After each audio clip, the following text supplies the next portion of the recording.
Hey there, and welcome. In the world of personal development, there are some ideas that are just so powerful they really stand the test of time. And today, we're going to dive into one of them, Psycho Cybernetics. This is the groundbreaking work by Dr. Maxwell Maltz that's all about how to rewrite our own inner blueprint for success. All right, let's kick things off with this brilliant quote from the man himself. Just think about that for a second. Driving through life with the handbrake on, you're burning all this fuel, right? The engine is straining, but you're barely moving. Well, that is exactly what a poor self-image does to our potential. It's that hidden force that's just holding us back. So, here's our roadmap for today's deep dive. First, we'll start with the origin story. Then, we're going to unpack the core idea of the mind's blueprint. After that, we'll look at its two very different operating systems, learn how to actually rewrite the program, and then finally we'll see why you are the true architect of your own mind. Okay, to really get a grip on Psycho Cybernetics, we have to go back to the beginning, to its pretty fascinating origin story. And it all begins, maybe surprisingly, with a plastic surgeon who stumbled upon a career-changing discovery. So, picture this. You've got Dr. Maxwell Maltz, a really successful plastic surgeon, right? He's helping people with physical issues. But he starts to notice something kind of strange. Some of his patients, they felt totally reborn after surgery. But others, they were still emotionally stuck.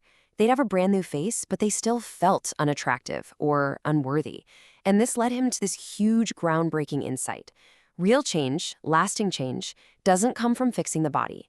It comes from transforming the mind. So what did he do? He dove headfirst into psychology and cybernetics, and out of all that research, Psycho Cybernetics was born. All right, so that incredible discovery led Maltz to this core idea.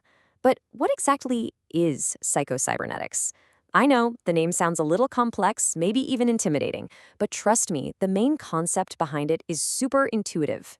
The name itself actually gives us a massive clue. Psycho, well, that's pretty straightforward. It refers to the mind. But cybernetics, now that's the interesting part. It's the science of control systems and, get this, goal-seeking mechanisms. Kind of like a thermostat in your house or even a guided missile. It's all about that automatic guidance system zeroing in on a target. And this right here is the absolute key. Maltz's big idea was that our brain and our entire nervous system basically function like one of these servo mechanisms. It's a self-correcting system that is always automatically steering you towards a target. Think about it. Just like a torpedo adjusts its path to hit a moving ship, your mind is constantly adjusting your behavior to match a specific goal. So, what's the goal? Well, that goal is your self-image. This is the absolute heart of the entire theory. Your self-image is the master program. It's the target that your internal guidance system is locked onto.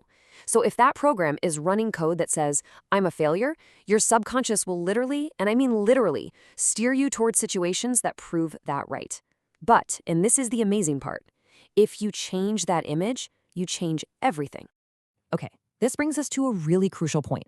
Think of it like this. Our mind has two totally different operating systems. And the thing is, we're constantly switching back and forth between them, whether we even realize it or not. On one hand, you've got the success mechanism. This thing gets activated by clear goals, by positive thinking. It's the part of you that helps you learn from mistakes and adapt on the fly. But then, on the other side, you've got the failure mechanism. This one is triggered by fear, doubt, that nagging negative voice in our heads. It just reinforces all our limiting beliefs and keeps us completely stuck. But here's the best part, the most empowering piece of this whole puzzle. This isn't just something that's happening to you. No way. You can consciously choose which mechanism to fire up. You actually get to decide which system is running the show just by consciously directing where you place your focus and your thoughts. Okay, great. So if we have this incredible power to choose, how do we actually do it? How do we go in and rewrite the program? Well, this next part is all about the practical, hands-on tools that Maltz gave us to build a brand new self-image. All right, the first and most famous practice is something called mental rehearsal. Maltz had this great name for it, the theater of the mind. And the science behind this is just fascinating.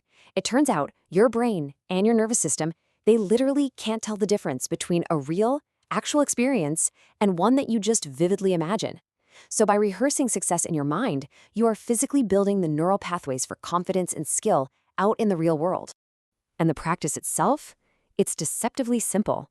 Maltz suggested spending just about 10 to 15 minutes a day on this. So step 1, you've got to relax. Get into a deeply relaxed state. This is absolutely crucial for accessing the subconscious mind. Then, once you're there, step 2, you visualize. You clearly imagine yourself, your ideal self, achieving exactly what you want.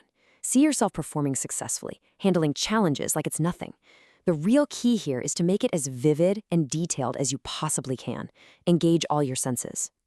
But hey, it doesn't stop there. There are other core practices too, like actively disputing your negative beliefs. The next time one pops up, just ask yourself, wait a minute, is this based on actual fact or is it just fear talking? Another big one is forgiveness, and that means forgiving yourself too, not just others, to clear out all that old emotional baggage that keeps you stuck. And finally, living in the present. Because think about it, regret about the past and anxiety about the future, that's the fuel that the failure mechanism runs on.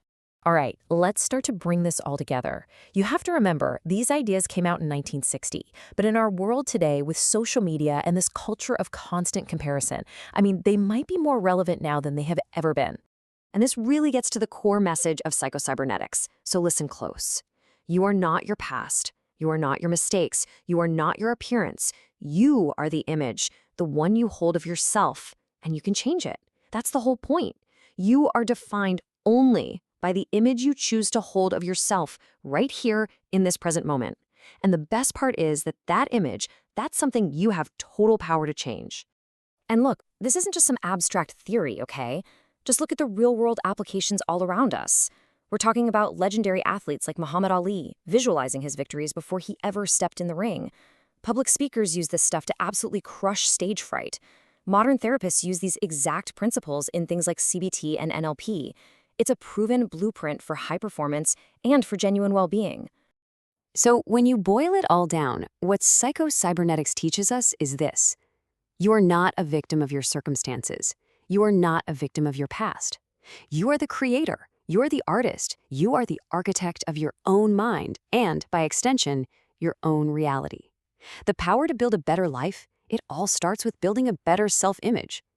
So, I'm going to leave you with a question to take with you. The next time you hear that little inner voice, the one that says, oh, I can't do that, or I'm just not good enough, I want you to just pause and ask yourself this. Is that really true? Or is that just an old program that I'm finally ready to rewrite?